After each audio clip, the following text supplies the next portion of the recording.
At the heart of the city, Harambee is a crucial part of the Milwaukee community. A vibrant neighborhood of invested citizens and organizations, Harambee has proud traditions and a rich history. When you walk the streets, you look at folks who live in this neighborhood, there's good people, decent folks, and they need whatever help and assistance we can provide. And it's an opportunity for us to do something. And this is where I live, this is where other folks who run agencies live. So I'm saying this is my front yard. So if I can't get out and do something, to help, my neighborhood, what else should I be doing?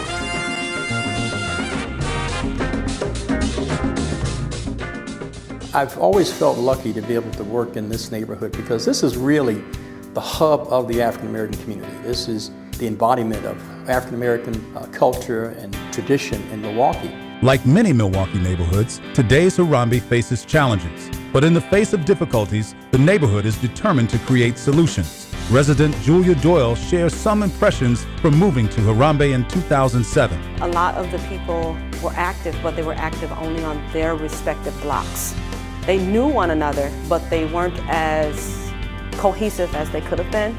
She saw a will in the neighborhood and energy waiting to be tapped. This determination to work towards solutions was shared by groups with a history of investment in Harambee. They're doing housing, they're doing economic development, they're doing bike clubs. Oftentimes, when you're doing things, an agency's doing this, they're concentrating on exactly what they're doing. It's a community that has a lot of participation, active involvement with residents and other stakeholders, and a real good planning context. In 2007, the Harambee Great Neighborhood Initiative planning process began, an effort made possible by major investments from Thrivent Builds Neighborhoods with Habitat for Humanity and Local Initiative Support Corporation, or LISC. 15 community partners and a multitude of community volunteers in Harambee came to the table. It took a good meeting for us to go through what everybody was doing, and also for everybody to understand that what we were doing was for the good of the neighborhood.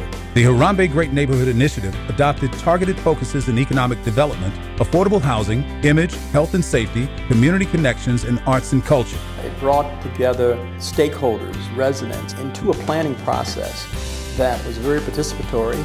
It received and respected input from stakeholders, and it all found its way into a plan. It was a plan that also was backed up with dollars. So we had objectives, we had action steps. The work was happening but needed to be coordinated. This plan looked to capitalize on the neighborhood's assets and build new opportunities. Making Rose Park more usable, having pride projects in the community to promote urban gardens, fix-up, paint-up projects for homeowners. We've gotten young folks involved in gallery night. The word Harambee is Swahili for let's pull together. The Harambee Great Neighborhood Initiative is a perfect example of that unity, a community pulling together to find common purpose and create their own solutions. So living in Harambee for me really means having that cohesive front. People are willing to collaborate, they are willing to come together. But the mindset of the group was that collectively we became a force, and that we could do anything that we wanted to in the neighborhood for the good of the neighborhood. We clearly better understood what the needs of the neighborhood was and what we needed to do. The Harambee Great Neighborhood Initiative has helped inspire, organize, and support community-led projects, from neighborhood cleanups to block watches to family-oriented social gatherings. Here we'll share one of many stories representing the work powered by Harambee neighbors. Right there is beans. These are collard greens that were planted last year and they came back. In mine those are beans. There's 3 different kinds of beans. Roberta Lyles, co-president of the Cluster 2 Neighborhood Association, has been in Harambee for 22 years. Donna Handel and I were sitting on our porch one day about 5 years ago, and we were watching our children, and we call all these kids our children, playing. Cars are coming speeding down the street. And we said to one another almost simultaneously, these kids need a place to play where their parents can watch them. Fortunately, Roberta and Donna had a place to bring those ideas. She attended an early HGNI strategy session and met with Mary Beth Driscoll from Groundwork, an organization working to rejuvenate vacant lots and usable spaces in Milwaukee. There were quite a few neighbors that were involved, that were concerned about the way that the neighborhood looked. The fact that there were so many vacant lots, that the vacant lots were full of litter, that they were places that crime happened, and they wanted some kind of attention given to those vacant lots. And that's what we're all about, is getting people involved. So I was kind of thrilled that, that people did that. There was no prompting. It was what they wanted to do. I talked to her and I asked her, what it was that she could do to make this happen. So we had many meetings. We talked about it. She brought suggestions, pictures, different things. After securing a vacant double lot with the generous support of the Inner City Redevelopment Corporation, Roberta discussed how to create a safe and functional space with her Cluster 2 Block Club. Everybody started saying, well, you know, that's a good idea. We've never had nothing like that around here. We go other places and we see that, and it's a beautiful idea. Let's do it. Eventually, their ideas blossomed into a hybrid, a space with a natural playground for children and gardens for elders, the Handel and Lyles Play and Grow public space. The intergenerational component was just a natural, so that there was something for everybody. With a bit of planning, design, and sweat equity, the project was underway. They even found a creative solution to watering the garden, a one-of-a-kind underground rainwater basin. Within Harambee Great Neighborhood, you have all of these different departments. One seems to connect with the other one, and you know this person will connect you with someone else. And so getting the people together was no problem. From the minute they started tilling the soil, the new Play and Grow lot attracted the attention of neighbors and other partners. Everybody went and bought their seeds and their plants and everything, and they came out and started planting. The first crop they pulled in, everybody was excited. I got food, I got vegetables, I can freeze, I can can. They were happy with it. Where once there was a vacant lot, Cluster 2 and Groundwork grew the seed of an idea into a flourishing community resource. And the kids know, that's mine. And I would tell them, I said, look, those kids know that that's theirs, and I'm gonna make it happen. Resources may be designed to meet the needs of a community, but there's no guarantee the community knows how to access them. The partners of the HGNI use their expertise to connect those dots. Since 1992, Riverworks has worked to stabilize the area's business and economic base. With the emergence of the HGNI, Riverworks and other partners could expand their efforts in the community. What we did within the plan, we focused on what we were doing best within the area. So what we felt that we could bring to the table were a number of strong programs that could really lend to building a strong neighborhood. In the past 3 years, Riverworks has worked to redevelop the 5 Point Exchange, organize workforce development programs, provide resources for home repair, and support local small businesses. This is a neighborhood where I grew up, so I'm very familiar with a lot of housing stock and a lot of commercial buildings. And this building that's right behind me, well, we felt that we needed to work with this business owner because it was all blocked in, you couldn't see in the windows. It was kind of a scary place to go into. With help from the City of Milwaukee and the local Business Improvement District, the Sunshine Foods owner was able to complete a full renovation of the building's facade. As people drive through the neighborhood, when you have buildings that have been boarded up or the windows have been shrunk down where you can't see in, it just sends the wrong image. Keith Avenue is a very busy street, and like I say, it leads into our business park. So it's very important for us to work with businesses to open up their windows, make people feel comfortable that this is a safe area. That's what we're really trying to get across to businesses. Don't be fearful of the neighborhood, be part of the neighborhood and work with the residents. Just a few blocks away, there's another example of how the HGNI and their partners connect community to resources. Sunny Perry is a LISC AmeriCorps volunteer with Riverworks.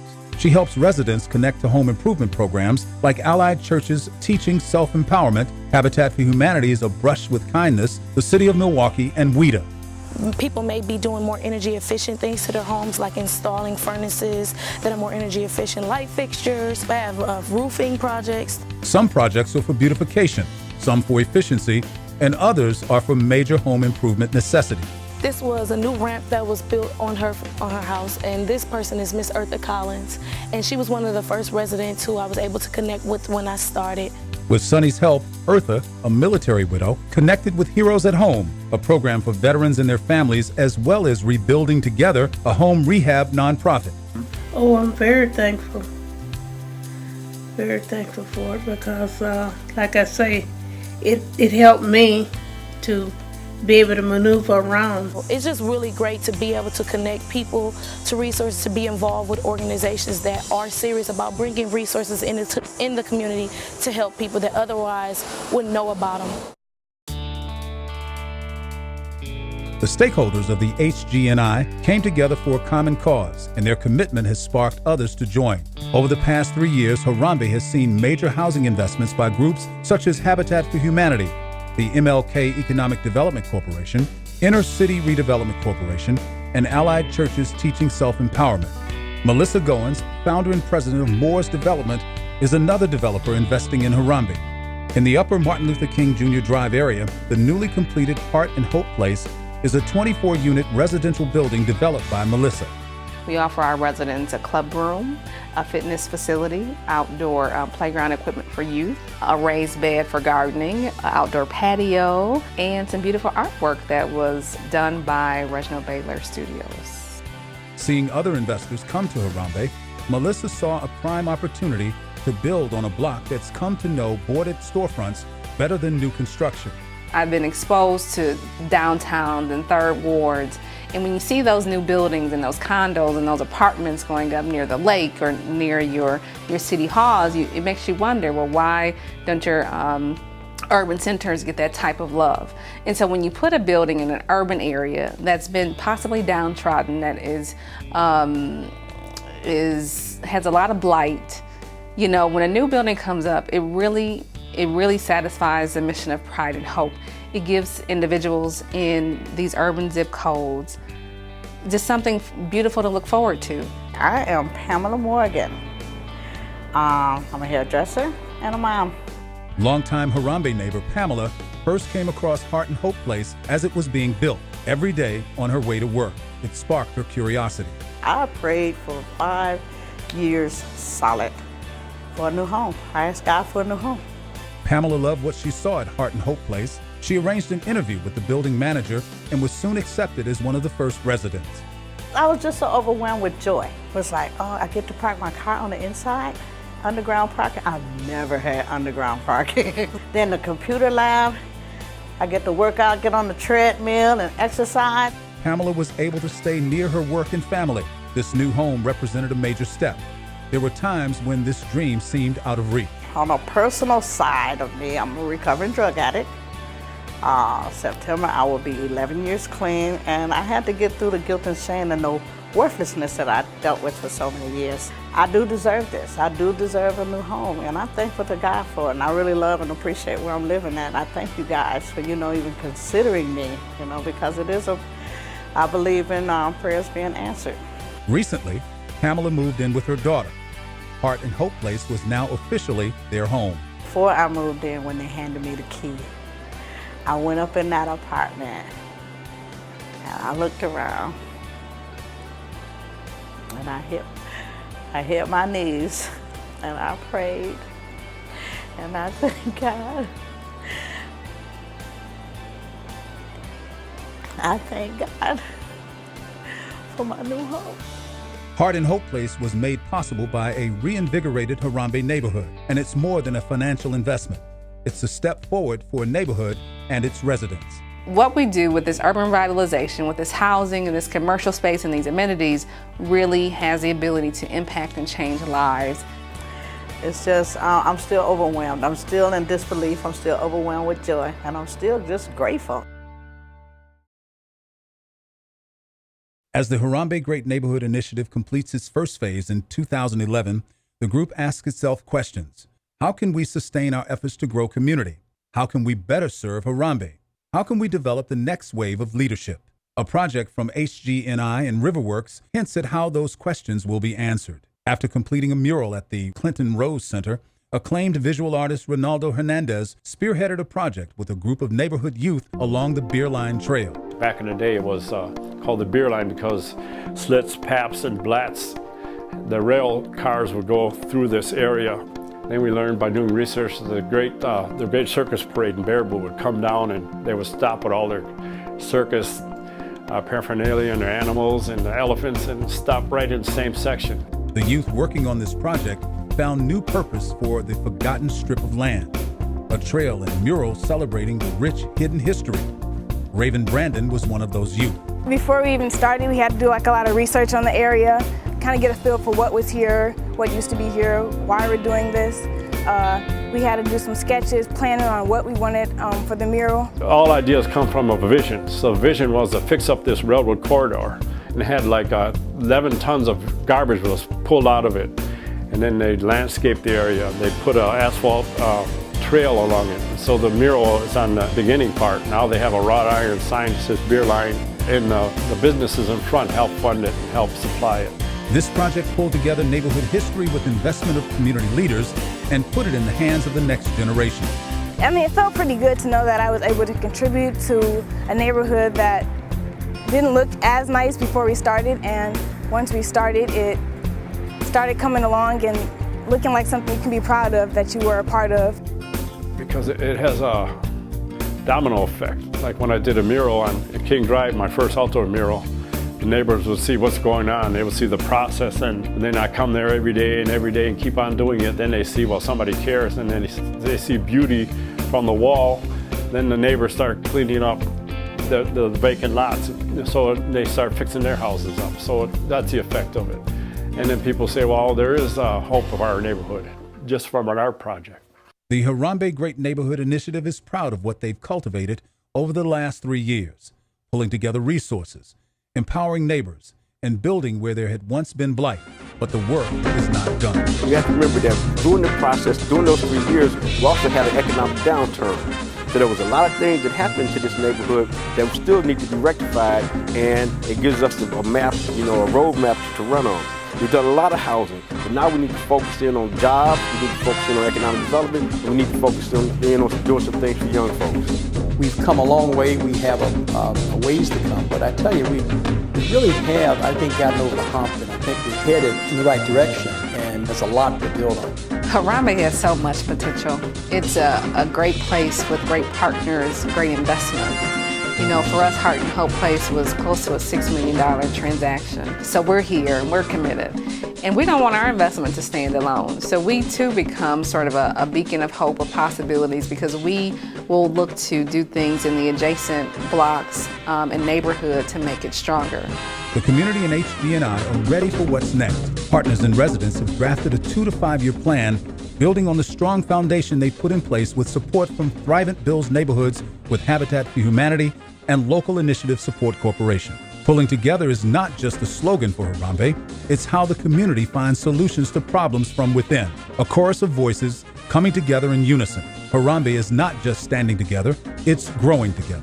I think if it lives up to the potential, and it will live up to the potential that I see, that it'd be a decent, safe place for people to come and live, to raise their families, and it'd be an area where you have, a diversity of people.